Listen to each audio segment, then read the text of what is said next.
Hoje é quarta-feira, dia 17 de julho de 2019. Tem muito assunto importante para a gente falar. Tem a repercussão da notícia referente ao ministro Dias Toffoli, que suspendeu ali as investigações, os inquéritos baseados em dados da Receita Federal, do COAF. E também tem outros assuntos, tem entrevista também. Mas primeiro de tudo, dá boa tarde para Zezé de Lima. Boa tarde, Zezé. Boa tarde, Marcão. Boa tarde a todos os telespectadores. Rosemaria, pessoal da casa. Boa tarde, Rose. Boa tarde, já tá feliz que tá do meu lado. Só porque eu sou mais cheinho, ela não quis ficar do meu lado juntinho. Se esse povo soubesse, mas tudo bem. E boa tarde. Depois ela disse que eu sou autoritário, você acha? Autoritário. Imagina. Ela tá super feliz de estar aqui do meu lado, fala. E cumprimentar também, recebemos hoje o deputado estadual pelo PL, ele que é de Sumaré, Dirceu Dalben. Muito boa tarde, deputado. Muito boa tarde, Marcos. Boa tarde, Rose, Zezé, amigos da Rede Band. É uma honra, uma satisfação participar mais uma vez aqui do programa com vocês. Deputado, na última semana, no dia, para ser mais preciso, no dia 5 de julho, o senhor completou 100 dias de mandato na Lesp, na Assembleia Legislativa do Estado de São Paulo. Eu queria que o senhor falasse um pouco como que está o clima hoje na Lesp, porque a gente viu a entrada de um PSL, com uma força muito grande, que mudou ali os paradigmas, mudou um pouco as relações entre os políticos, entre os partidos na Assembleia Legislativa. Como o senhor acompanhou essa mudança? Olha, foi muito gratificante fazer parte da Assembleia, ser eleito, assumir, tomar posse nesses 100 dias. Foi um aprendizado muito grande e também uma maneira de poder colaborar com o Estado, com os municípios e com as cidades da região metropolitana de Campinas e principalmente Sumaré.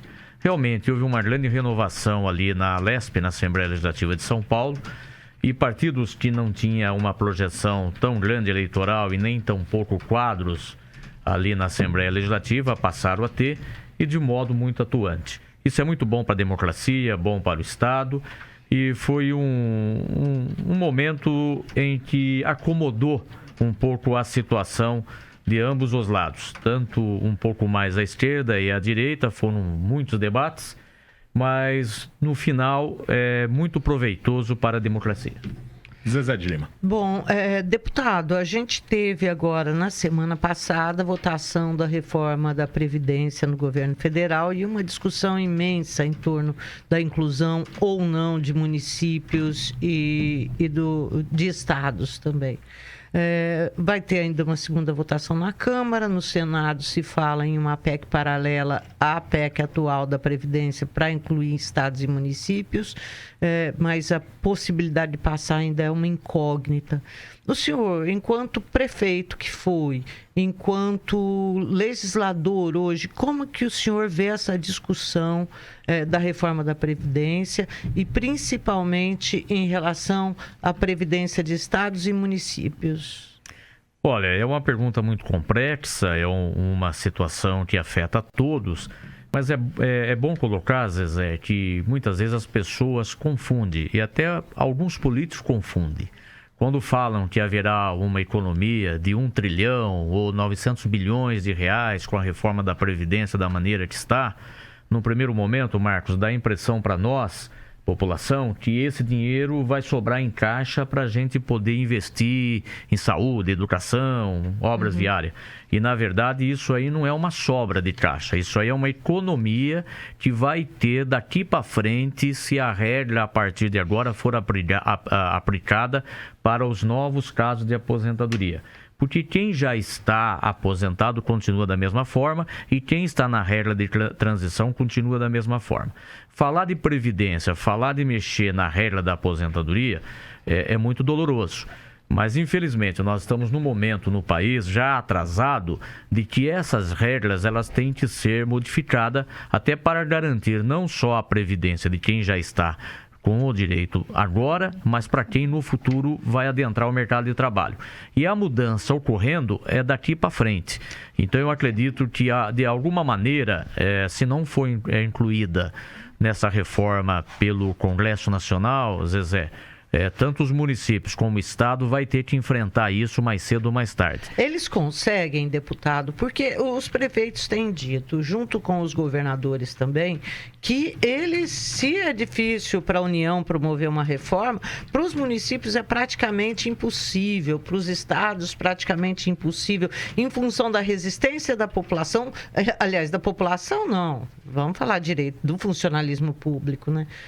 O senhor acha que realmente inviabilizaria se ficar para os estados e para os municípios tomarem esse passo, irem adiante com uma reforma da Previdência? Eu creio que se foi difícil para chegar como chegou, com tantas emendas, com tantos destaques no Congresso Nacional, muito mais difícil será no município e para o estado. Mais o município que o estado. Até porque as pessoas, elas residem nos municípios. Nós somos brasileiros, somos paulistas, porque estamos no estado de São Paulo, mas residimos em Campinas, Valinhos, Sumaré, Americana, enfim. E a população está muito mais próxima dos vereadores e dos prefeitos. Então há uma cobrança maior, uma pressão maior e realmente eu penso que pode ser aprovada, mas que terá muito mais desgaste e muito mais dificuldade de aprovar, isso sim. Por isso o apelo dos governadores e da União de Prefeitos, no sentido de tentar numa emenda ou então até num decreto, uma maneira de deixar uma brecha para que por decreto o próprio presidente ou o governador possa estar incluindo essa reforma. Eu vejo muito difícil por decreto, porque uma medida dessa, eu sou bacharel em Direito, eu entendo que precisa de uma lei específica, não basta numa terceira via, como se cogitou no Congresso, de deixar uma válvula para que de outra forma possa ser colocado. Eu penso que tem que fazer um esforço e tentar aprovar tudo agora no Congresso, após o recesso. Senão, vai ser uma discussão nas Assembleias Legislativas intermináveis e depois nos municípios intermináveis. Obrigada. Rose. Deputado, boa tarde. Boa tarde. Existe uma discussão muito grande aqui na região metropolitana de Campinas em relação ao custo da saúde.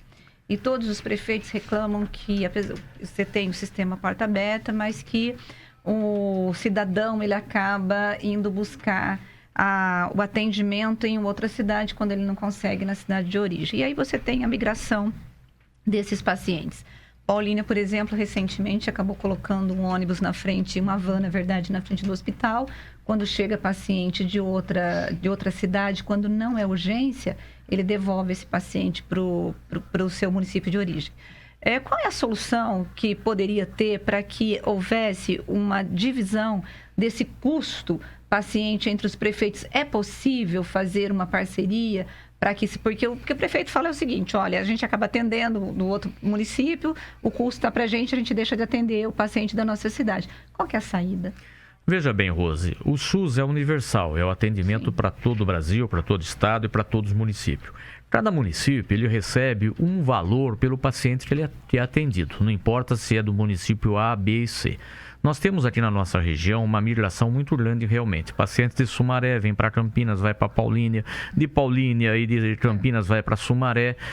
Isso é normal. A cada momento que cada cidade melhora um pouco o seu atendimento, até a propaganda positiva acaba incentivando as pessoas de ir até lá. Veja bem, até recentemente, Paulínia era referência para a região nossa ali de Sumaré, Hortolândia, enfim. Que os pacientes que eles mais recebem é Sumaré, Cosmópolis e Hortolândia.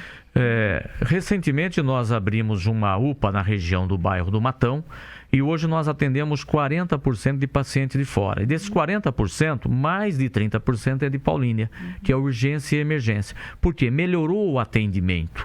E Paulínia passou por um momento difícil, com mudança de prefeito, falta de estrutura, hospital que ficou sem médico, sem medicamento. Então isso daí é uma questão que a nível regional poderia ser formado um consórcio de estar atendendo.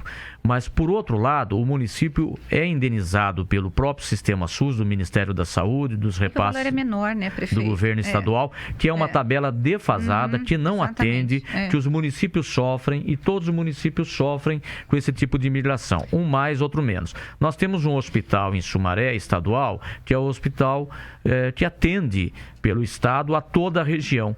E muitas vezes cai na conta de Sumaré a conta dos pacientes que ali estão, até por uma quantidade de partos que tem lá, não me recordo o número agora, que é creditado a moradores de Sumaré. Mas é muito mais a quantidade creditada do que realmente existe. Porque as pessoas precisam do atendimento no hospital. Ele está em Sumaré. Então é muito mais simples ele pegar o endereço de um colega, de um parente, ou até falsificar o endereço para ser atendido. E assim acontece. Além disso, Rose, nós temos a judicialização da saúde. Cada vez mais o governo federal, o governo estadual, ele tira um pouco o corpo fora e joga as responsabilidades para os municípios e para as pessoas. E aí, na justiça, entram-se para requisitar atendimento na saúde. E é justo que eles entrem para requisitar. Mas dificilmente sai uma decisão da justiça obrigando o Estado ou a União a cumprir. E é o município. E muitas vezes o recurso que poderia ser aplicado na rede base para evitar essa migração de pacientes, os prefeitos têm que comprar medicamentos e atendimentos caríssimos para 1 ou 2 pacientes, porque a justiça determinou. Então tem que ter uma discussão ampla e um debate amplo e fazer um consórcio, no meu entendimento, tripartite entre o governo do Estado, o governo federal e os municípios, no sentido de delimitar os atendimentos e definir, repactuar os valores de pagamento de cada ente federados. Ok. Tem mais alguma pergunta? Não. Nós conversamos hoje, então, com o deputado estadual Dirceu Dalben, ele que é do PL e é de Sumaré também. Deputado, muito obrigado pela sua presença. Eu que agradeço, Marcos, Rose e Zezé. Sei que o tempo é pequeno, a Rose tinha mais perguntas, a Zezé também, mas me coloco à disposição em outra ocasião para estar aqui. E estou muito gratificado por ser o primeiro deputado de Sumaré. Sumaré completa 151 anos agora no próximo dia 26 de julho. Estamos num mês inteiro de atividades, inauguração de obras, e desejar aqui felicidade ao prefeito de Sumaré, Luiz Dalben, em nome dele, a toda a população da cidade de Sumaré, e o meu agradecimento a vocês e à Rede Band por esse espaço. Deus abençoe a todos. Muito obrigado, deputado.